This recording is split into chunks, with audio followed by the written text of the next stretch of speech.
All right. Welcome to Burning Questions, where the wings are hot and the questions are even hotter.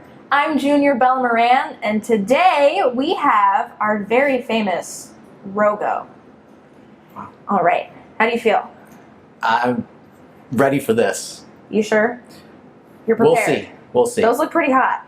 I took We'll the easy see. route. I'm kind of a wimp. All right. First question. What is mental health? What is mental health? Mental health, I think, inextricable from physical health, and that often gets overlooked. A lot of times when we've been studying the human body, it's been cadavers, and we haven't been able to see how actual neurons and neurotransmitters are working, and so we don't have a good understanding of how the mental health works and how it is, in fact, inextricable from physical health. And it's really cool to see that now we're now able to see some of that science and get an understanding of how mental health, again, is inextricable from our physical health. I think this is our cue Okay. to eat our first wing. All right. Oh, man. You can do it. I believe in you. There's no going back after this. All or nothing, man. Wow.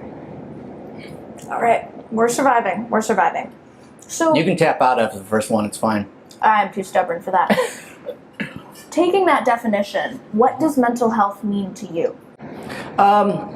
Understanding that just keeping yourself healthy, again, physically, because of that inextricable nature of the two, isn't the whole story. You need to make sure that you are taking care of yourself mentally as well. Because if you're not, your physical body can deteriorate. I've seen this in some loved ones around me that they weren't taking care of their mental health, and then physically it started deteriorating for them.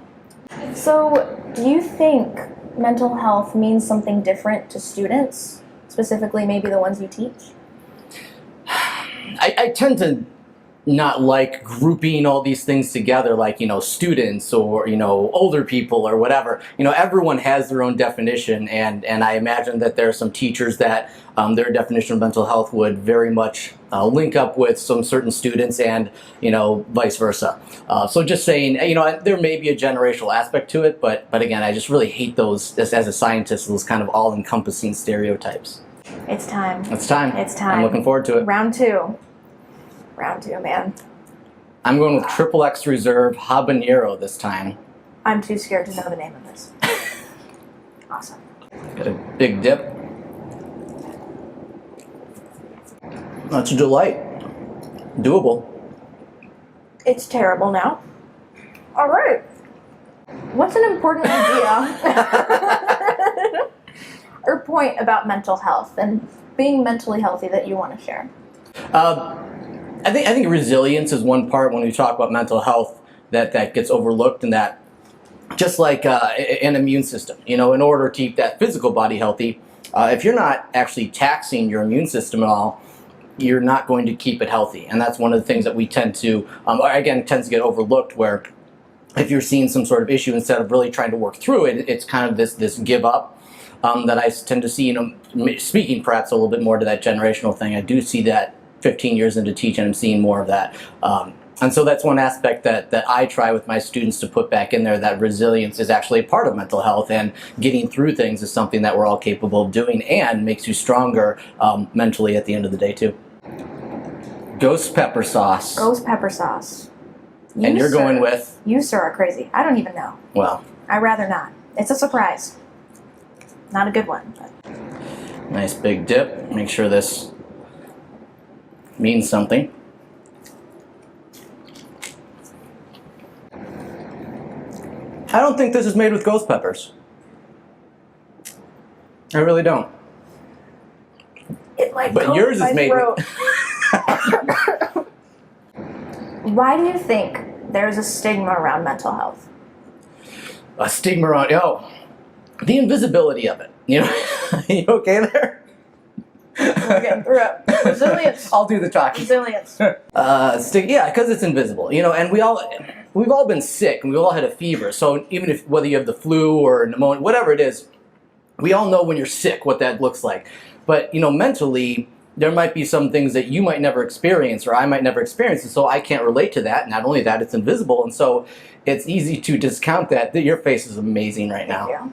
So yeah, it becomes an issue where people don't quite understand, or are dealing with their own stuff, and so it becomes hard to understand someone when it's something invisible they can't see. Yeah, absolutely. Like, for example, hot sauce. You don't know it's in my mouth, but I do. Next wing. Is this the All last right. one? Scorpion pepper hot sauce. Pepper sauce. I don't know how you do it. You Well, look let's see if fine. I do. Completely unfazed. I'm gonna regret this later. Yeah, that's actually surprisingly not bad. I'm not trying to put on an act. That's just not as intense as I thought it would be. I am really glad you're having a great time. It feels like I swallowed a fireball, and it's Ooh, just fireball's coming up for me right now. on there. All right, all right. Okay. Do you have any final thoughts you'd like to share about mental health?